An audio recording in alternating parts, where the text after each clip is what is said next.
Welcome back, guys. So in the last video where we left off, we assembled the head. We also finished up the timing and did all that, and since then and now pretty much I have assembled the rest of the engine. I'm still missing a few different little parts like a water pump pulley and the belt, but other than that it is pretty much ready to go in. Right now what we're going to be doing in this video is taking out the engine on this E30, 1986 E30. This is the original 2.7 liter that came in at the M20. Doing this for a few different reasons, just mainly because it's going to be a better engine, more power, and I'm going to be running a turbo on it. So basically pretty straightforward, as I said before. Just got to drain all the fluids, disconnect everything that's not on the actual wiring harness, and disconnect everything from the drive shaft, the shifter linkage, and all that. Once that's done, then we can begin pulling the engine. You can see I've already started for the front end. Pretty much got the whole front end other than the bumper and the valence off. I did break one of the headlights, but that's not a problem since we're going to be going with the Euro smiley ones. So just try to keep momentum going, just because it is a lot of work, but it should be worth it in the end. As far as the front core support, a lot of people, what they do is they'll drill out these spot welds and just cut it out of the actual body, but I'm not really into all that work right now. Most cars are going to have either a drain on the radiator itself, or it's going to have, or you can just disconnect the bottom radiator hose to drain the coolant. This one specifically, we just got to disconnect that bottom hose. I don't know if you can see it in the video, which is this one right here. Once we disconnect that, then we just pretty much open up the coolant reservoir and let air in, and it should just drain itself out. The cool things about not having such a low car, because we can just literally do this by hand, but there is the drain for the radiator right there, as you can see. Right next to it's the hose clamp for the bottom radiator hose as well. We're gonna start by just draining it through the drain, through the main drain, and we'll just disconnect the hoses as we go and pull the radiator out after that. I think that's the best plan of attack. Then after that we can drain the oil, jack it up and drain the oil, and we should be done with the fluids after that.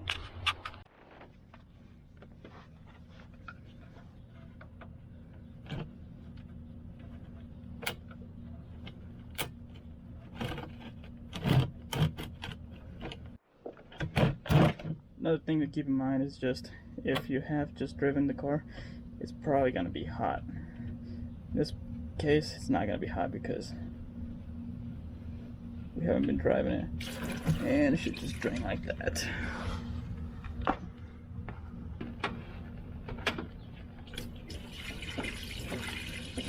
Like I said before, remember to open up the drain or the reservoir, because that'll relieve the pressure and make it drain faster.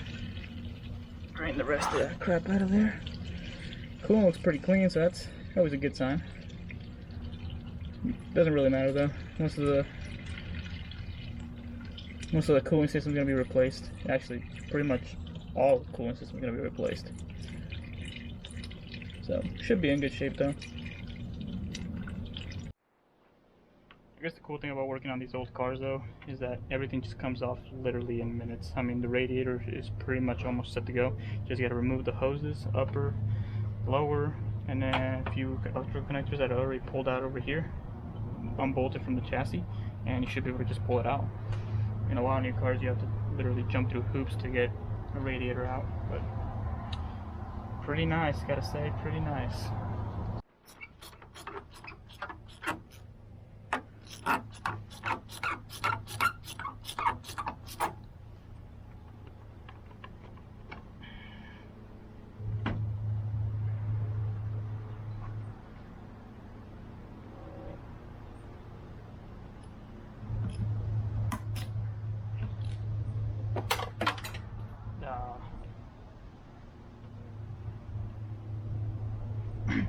Of course, the bottom one's got to be taken out from the bottom.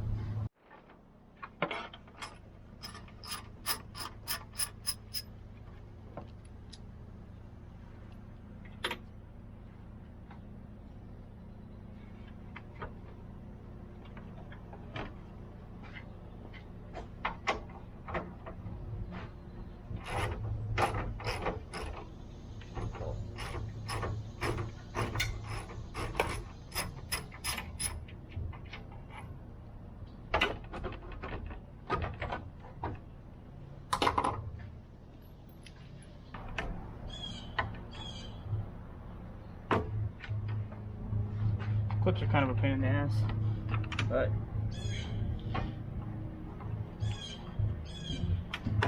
it is what it is.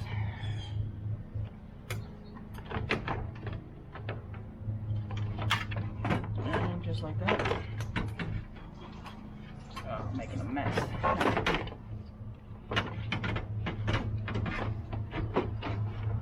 Okay, just like that. Pull it right out.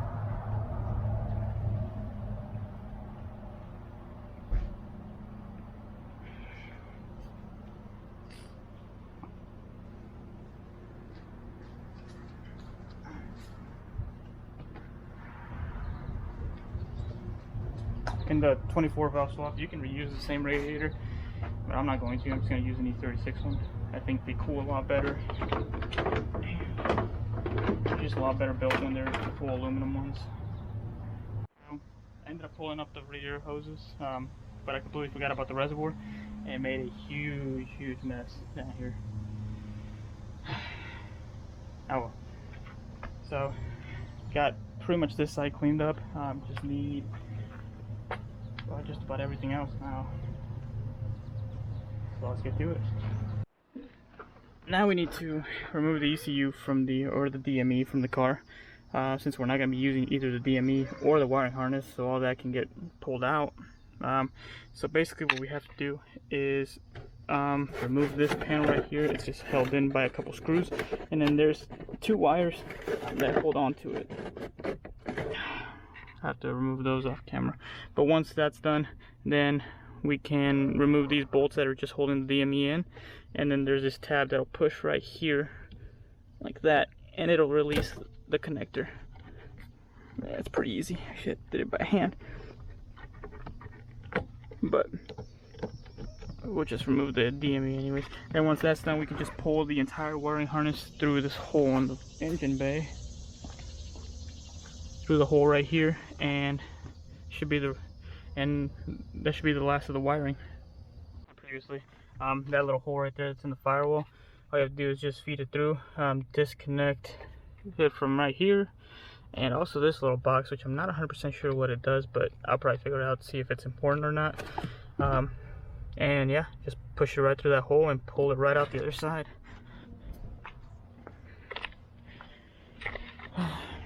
Like I said before, it just comes right out. You do have to disconnect a few grounds here, or else if you keep pulling, you're gonna just rip the wire.